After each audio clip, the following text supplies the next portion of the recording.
Et le bonjour, je vais parler du président Joe Biden et du roi Charles. Le président Joe Biden a rendu visite au roi Charles. Le Time en a profité pour écrire un article dessus. Il faut rappeler que le Time appartient à Rupert Murdoch et ils sont toujours pro la famille royale, excepté quand il s'agit du prince Harry et Meghan Markle. Là, ils sont plus dans la négativité. Alors, le Time a écrit un article sur le roi Charles et Joe Biden. Il a comparé des hommes en disant qu'ils ont des problèmes avec leurs enfants et que ce sont des pères formidables qui ont soutenu leurs enfants jusqu'à la fin. Le plus important ici, c'est la relation que les deux pères ont avec leurs enfants. Il y a une fan de Meghan Markle qui a écrit un post sur Twitter pour dire quelque chose d'assez intéressant, n'est-ce pas? Elle est un peu énervée qu'on ait pu comparer Joe Biden au prince Charles. Alors, ce qu'elle dit en fait par rapport à cet article, c'est le suivant. J'ai annulé mon abonnement au New York Times à cause de ces absurdités. Joe Biden et le roi Charles ne pourraient pas être plus différents. Un homme a toujours été là pour son fils, peu importe ses péchés, et l'autre jette son fils sans péché au loup. Un seul homme a agi comme un roi, et c'est vrai, ce n'est pas le roi Charles. En fait, elle dit ici que celui qui agit comme un roi, c'est Joe Biden.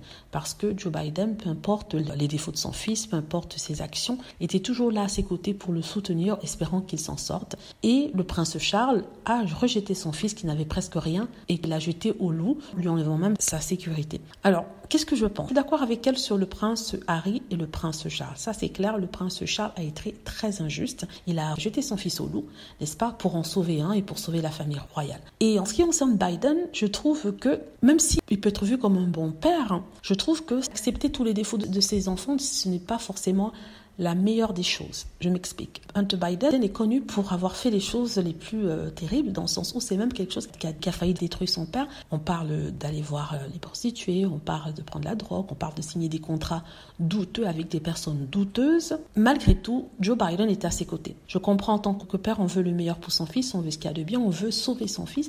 Mais je crois qu'à un certain moment, il faudrait lâcher la main du fils pour qu'il puisse s'en sortir tout seul. Et je trouve que c'est un peu trop d'indulgence que de toujours essayer d'essuyer l'ardoise pour Hunter Biden, peu importe ce qu'il faisait. Mais je comprends en tant que père qu'on a du mal à lâcher prise, on a du mal à voir son enfant souffrir et s'abîmer. Mais si celui-ci ne comprend pas la portée de ses actions, ça ne donnera pas grand-chose, sinon des excuses et tout ça. Donc ce que j'ai finalement dit à cette dame, c'est que en fait, le roi Charles et Hunter Biden sont les bouts extrêmes d'une même corde, les extrémités d'une même corde, et que aucune des extrémités n'est préférable. Je suis d'accord avec elle sur le prince Charles, ça c'est sûr. Je crois que le prince Charles est assez narcissique. Ce qui est important pour lui, c'est ce qu'il demande aux gens, et c'est soit sa façon ou c'est la personne prend la porte. Et ce qui s'est passé avec le prince Harry et ce qui s'est passé aussi avec Diana. Voilà, dites-moi ce que vous en pensez. J'espère que vous avez aimé la vidéo. N'hésitez pas à cliquer sur like si c'est le cas, à vous abonner pour plus de vidéos et à cliquer sur la petite cloche afin de être averti lorsque je poste une nouvelle vidéo. Merci.